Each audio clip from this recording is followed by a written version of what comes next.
Hi friends, ಎಲ್ಲ ಹೇಗಿದ್ದೀರಾ? Hope ಚೆನ್ನಾಗಿದ್ದೀರಾ ಅಂತ ಅಂದ್ಕೊತೀನಿ. ನಾನು ಕೂಡ ತುಂಬ ಚೆನ್ನಾಗಿದ್ದೀನಿ. ಇವತ್ತು ನಾನು ಏನು ಮಾಡ್ತಾಯಿದ್ದೀನಿ ಹೇಳಿ, ಬೆಂಡೆಕಾಯಿ ಹುಳಿ ಮಾಡ್ತಾಯಿದ್ದೀನಿ. ತುಂಬ ಚೆನ್ನಾಗಿದೆ ಗೊತ್ತಾ, ಎಷ್ಟು ಸಕ್ಕತ್ತಾಗಿತ್ತು ಅಂದರೆ ತಿಂತಾಯಿದ್ರೆ ಮಾತ್ರ ಬಾಯಲ್ಲಿ ನೀರು. ನಿಜ ನಾನು ಹೇಳ್ತಾಯಿದ್ದೀನಿ, ಸುಳ್ಳಂತೂ ಅಲ್ಲ, 100% ಅಷ್ಟು ಚೆನ್ನಾಗಿತ್ತು ಟೇಸ್ಟ್ ಮಾತ್ರ. ಇದು ನೀವು ಟ್ರೈ ಮಾಡಲೇಬೇಕು ಆಯಿತಾ. ಇದು ಹೆಂಗೆ ಮಾಡೋದು ಅಂತ ತೋರಿಸ್ತೀನಿ ಬನ್ನಿ. ನಾನು ಇಲ್ಲಿ ಒಂದು ಅರ್ಧ ಕೆ ಜಿಯಷ್ಟು ಬೆಂಡೆಕಾಯಿ ಇಟ್ಕೊಂಡಿದ್ದೀನಿ. ತೊಳೆದು ವಾಶ್ ಮಾಡಿ ನೀಟಾಗಿ ಇಟ್ಕೊಂಡಿದ್ದೀನಿ. ನೋಡಿ, ಈ ಥರ ಫ್ರೆಶ್ ಆಗಿತ್ತು, ಚೆನ್ನಾಗಿತ್ತು. ಅಂದರೆ ಮೀಡಿಯಮಾಗಿ ತೊಗೊಳ್ಳಿ, ತುಂಬ ಬಲ್ತಿರೋದೆಲ್ಲ ತೊಗೊಳಕ್ಕೆ ಹೋಗ್ಬೇಡಿ ಆಯಿತಾ. ನಾನೆಲ್ಲ ನೀಟಾಗಿ ಇವಾಗ ಕಟ್ ಮಾಡಿಕೊಂಡು ಬರ್ತೀನಿ. ಬನ್ನಿ ಇವಾಗ ಕಟ್ ಮಾಡ್ಕೊಂಬಿಡೋಣ. ನೋಡಿ, ಈ ಥರ ಕಟ್ ಮಾಡಿ ಇಟ್ಕೊಂಡಿದ್ದೀನಿ. ಇಷ್ಟಿಷ್ಟು ಉದ್ದ ಕಟ್ ಮಾಡಿ ಇಟ್ಕೊಂಡಿದ್ದೀನಿ. ಏನಂದರೆ ಇದು ತೊಳಿಬೇಕಾದ್ರೆ ನೀರಲ್ಲಿ ನೀಟಾಗಿ ತೊಳ್ಕೊಬಿಡ್ಬೇಕಾಯ್ತಾ. ತಕ್ಷಣ ನಾವು ಬಟ್ಟೆ ತೊಗೊಂಡು ಒರೆಸ್ಕೋಬೇಕು, ಇಲ್ಲಾಂದರೆ ಅದೇನಾಗುತ್ತೆ ಒಂಥರ ಅಂಟನ್ ಥರ ಬಂದುಬಿಡುತ್ತೆ. ಅದಕ್ಕೇ ತೊಳ್ಕೊಂಡು ತಕ್ಷಣ ನಾವು ಬಟ್ಟೆಯಲ್ಲಿ ಒರೆಸಿಟ್ಬಿಟ್ರೆ ನೀಟಾಗಿ ನೋಡಿ ಈ ಥರ ಬರುತ್ತೆ, ಅಂಟಿರೋದಿಲ್ಲ. ಇವಾಗ ಸಪ್ರೇಟಾಗಿ ಇಟ್ಕೊತೀನಿ. ನಾನು ಗ್ಯಾಸ್ ಆನ್ ಮಾಡಿ ಬಾಣಲಿ ಇಟ್ಕೊಂಡಿದ್ದೀನಿ. ಸ್ವಲ್ಪ ಎಣ್ಣೆ ಹಾಕ್ಕೊಂಡಿದ್ದೀನಿ. ಎಣ್ಣೆ ಬಿಸಿ ಆಗಿಬಿಡಲಿ ಆಯಿತಾ. ಇದು ಬೆಂಡೆಕಾಯಿನ ನಾವು ಫ್ರೈ ಮಾಡ್ಕೋಬೇಕಲ್ವಾ. ಇವಾಗ ಬೆಂಡೆಕಾಯಿ ಹಾಕಿಬಿಟ್ಟು ಫ್ರೈ ಮಾಡ್ಕೊಂಬಿಡೋಣ. ಬೆಂಡೆಕಾಯಿನೂ ಅಷ್ಟೇ ಸುಮಾರಾಗಿ ಫ್ರೈ ಮಾಡ್ಕೊಳ್ಳಿ ಆಯಿತಾ. ತುಂಬ ಜಾಸ್ತಿ ಫ್ರೈ ಮಾಡೋಕ್ಕೆ ಹೋಗ್ಬೇಡಿ, ಟೇಸ್ಟ್ ಹೊಟ್ಟೋಗ್ಬಿಡುತ್ತೆ. ಸ್ವಲ್ಪ ಮೀಡಿಯಮ್ಮಾಗೆ ಫ್ರೈ ಮಾಡ್ಕೊಂಬಿಡೋಣ ಬನ್ನಿ ಇದನ್ನು. ಎಣ್ಣೆನೂ ಅಷ್ಟೇ ಜಾಸ್ತಿ ಎಣ್ಣೆ ಹಾಕಬೇಡಿ, ಸ್ವಲ್ಪನೇ ಎಣ್ಣೆ ಹಾಕ್ಕೊಳ್ಳಿ. ಸ್ವಲ್ಪ ಡ್ರೈ ಇದ್ದರೆ ಅದು ಲೋಳೆ ಇರುತ್ತಲ್ಲ ಅದರೊಳಗಡೆ, ಆ ಲೋಳೆ ಅಂಶ ಎಲ್ಲ ಎಳ್ಕೊಂಬಿಡುತ್ತೆ. ಸ್ವಲ್ಪ ಡ್ರೈಯಲ್ಲೇ ಇರಬೇಕು. ಹಾಗೆ ನನ್ನ ಚಾನಲ್ಗೆ ಯಾರು ಕನೆಕ್ಟ್ ಆಗಿಲ್ವೋ ದಯವಿಟ್ಟು ನನ್ನ ಚಾನಲ್ಗೆ ಕನೆಕ್ಟ್ ಆಗಿ ಸಬ್ಸ್ಕ್ರೈಬ್ ಮಾಡ್ಕೊಳ್ಳಿ. ಆ ಬೆಲ್ ಐಕಾನ್ನ ಆನ್ ಮಾಡ್ಕೊಳ್ಳಿ. ನಾನು ಯಾವುದೇ ವಿಡಿಯೋ ಹಾಕಿದ್ರು ಫಸ್ಟು ನಿಮಗೆ ಬಂದು ತಲುಪುತ್ತೆ ಆಯಿತಾ. ನೋಡಿ, ಈ ಥರ ಫ್ರೈ ಮಾಡಿ ಇಟ್ಕೊಂಡಿದ್ದೀನಿ. ಇಷ್ಟಾದರೆ ಸಾಕು. ತುಂಬ ಫ್ರೈ ಸೀಸಕ್ಕೆ ಹೋಗ್ಬಿಡಿ ಆಯಿತಾ. ಯಾಕಂದರೆ ನಾವು ಸಾಂಬಾರಲ್ಲಿ ಹಾಕಿದಾಗಲೂ ಕೂಡ ಅದು ಬೇಯುತ್ತೆ. ಇಲ್ಲಿ ನಮ್ಗೆ ಏನಂದರೆ ಲೋಳೆ ಅಂಶ ಹೋಗ್ಬೇಕಷ್ಟೇ. ಲೋಳೆ ಅಂಶ ಹೋಗೋವರೆಗೂ ಫ್ರೈ ಮಾಡ್ಕೋಬೇಕು. ಸಾಕು. ಇವಾಗ ಗ್ಯಾಸ್ ಆಫ್ ಮಾಡ್ಕೊಂಬಿಡ್ತೀನಿ. ಇನ್ನೊಂದು ಬಾಣಲಿ ಇಟ್ಕೊಂಡಿದ್ದೀನಿ. ಆ ಬಾಣಲಿಗೆ ಸ್ವಲ್ಪ ಎಣ್ಣೆ ಹಾಕ್ಕೊಂಬಿಡೋಣ ಆಯಿತಾ. ಗ್ಯಾಸ್ ಆನ್ ಮಾಡಿ ಬಾಣಲಿ ಇಟ್ಕೊಂಡಿದ್ದೀನಿ. ಬಾಣಲಿ ಬಿಸಿಯಾಗಿದೆ, ಸ್ವಲ್ಪ ಎಣ್ಣೆ ಹಾಕ್ಕೊಂಬಿಡೋಣ. ಎಣ್ಣೆ ಸ್ವಲ್ಪ ಬಿಸಿಯಾಗಲಿ. ಇವಾಗ ಎಣ್ಣೆ ಬಿಸಿಯಾಗಿದೆ. ಇದಕ್ಕೆ ಸ್ವಲ್ಪ ಸಾಸಿವೆ ಹಾಕ್ಕೊಂಬಿಡ್ತೀನಿ. ಸಾಸಿವೆ ಸ್ವಲ್ಪ ಚಟಪಟ ಅಂದ್ಬಿಡಲಿ, ಅದು ಸ್ವಲ್ಪ ಎಗರುತ್ತಲ್ವ, ಅದಕ್ಕೆ ನಾನು ಸ್ವಲ್ಪ ದೂರ ಇಟ್ಕೊಂಡಿದ್ದೀನಿ. ಈಗ ಸ್ವಲ್ಪ ಜೀರಿಗೆ ಹಾಕ್ಕೊಂಬಿಡೋಣ. ಇದೆರಡು ಕೂಡ ಸ್ವಲ್ಪ ಫ್ರೈ ಆಗಲಿ. ನೋಡಿ, ಈ ಥರ ಫ್ರೈ ಆಗಿದೆ.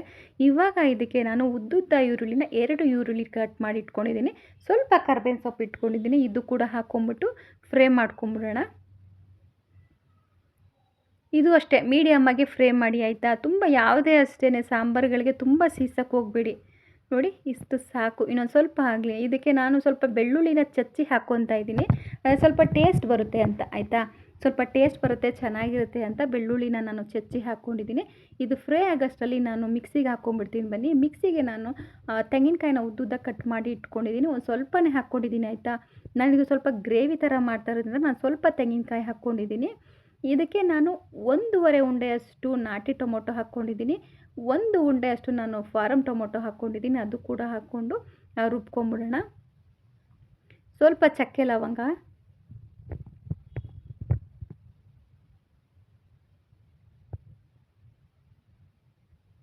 ಸ್ವಲ್ಪ ಖಾರದ ಪುಡಿ ಹಾಕ್ಕೊಂಬಿಡೋಣ. ಇದಕ್ಕೆ ಖಾರದ ಪುಡಿ, ಅಚ್ಚ ಖಾರದ ಪುಡಿ ಅಂತಾರಲ್ಲ ಅದು, 1 ಸ್ಪೂನಷ್ಟು ಒಂದು ಸ್ವಲ್ಪ ಹಾಕ್ಬಿಟ್ಟು ನಾವು ಧನಿಯಾ ಪುಡಿ ಹಾಕ್ಕೊಳ್ಳೋಣ ಆಯಿತಾ. 1.5 ಸ್ಪೂನಷ್ಟು ನಾವು ಧನಿಯಾ ಪುಡಿ ಹಾಕ್ಕೊಂಬಿಡೋಣ. ಸ್ವಲ್ಪ ಅರಿಶಿನ ಹಾಕ್ಕೊಬೇಕು. ಕೊತ್ತಂಬರಿ ಸೊಪ್ಪನ್ನ ಹಾಕ್ಕೋಬೇಕು. ಸ್ವಲ್ಪ ಕೊತ್ತಂಬರಿ ಸೊಪ್ಪನ್ನ ತೊಳೆದು ಇಟ್ಕೊಂಡಿದ್ದೀನಿ, ಅದು ಕೂಡ ಮಿಕ್ಸಿಗೆ ಹಾಕ್ಕೊಂಬಿಡೋಣ. ಇವಾಗ ಸ್ವಲ್ಪ ನೀರು ಹಾಕಿಬಿಟ್ಟು ಮಿಕ್ಸಿಗೆ ಹಾಕ್ಕೊಂಡು ಬಂದುಬಿಡ್ತೀನಿ ಬನ್ನಿ. ಇವಾಗ ಪೇಸ್ಟ್ ಆಗಿದೆ ನೋಡಿ, ಚೆನ್ನಾಗಿದೆ. ಈ ಥರ ಸಾಫ್ಟಾಗಿ ಪೇಸ್ಟ್ ಮಾಡ್ಕೋಬೇಕು. ನೋಡಿ, ಅಷ್ಟರಲ್ಲಿ ನಾನು ಈರುಳ್ಳಿನ ನೋಡಿ ಫ್ರೈ ಆಗ್ತಾ ಇದೆ.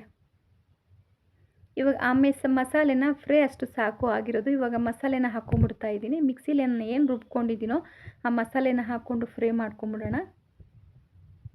ಇದು ಸ್ವಲ್ಪ ಸ್ಮೆಲ್ ಹೋಗೋಷ್ಟರಲ್ಲಿ ಉಪ್ಪು ಹಾಕ್ಕೊಂಡೇ ಇಲ್ಲ, ನಾವು ಎಲ್ಲೂ ಉಪ್ಪು ನಾವು ಹಾಕಿಲ್ಲ. ಇವಾಗ ಸ್ವಲ್ಪ ಉಪ್ಪು ಹಾಕ್ಕೊಂಬಿಟ್ಟು ಏನಂತಾರೆ ಅದು ಸ್ವಲ್ಪ ಬಾಡಿಸ್ಕೊಂಬಿಡೋಣ.